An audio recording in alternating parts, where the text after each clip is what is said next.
Здравейте, намирам се в село Марчево, област Шумен, на мястото на един изключително перспективен инвестиционен проект. Това зад мен е фотоволтаична централа с пикова мощност 910 кВт.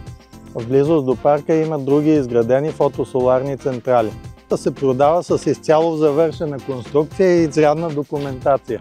Разполагаме с влязъл в сила ПУП, разрешение за строеж, идеен и технически проект, конструктивна и електрическа част, предварителен договор с ЕРП Север и платена гаранция от 40 000 лева. Място на присъединяване на 1,2 км. И допълнително имаме проект за 3,5 МW батерии. Централата е отлична възможност за инвеститори, които търсят бърз старт в енергийния сектор.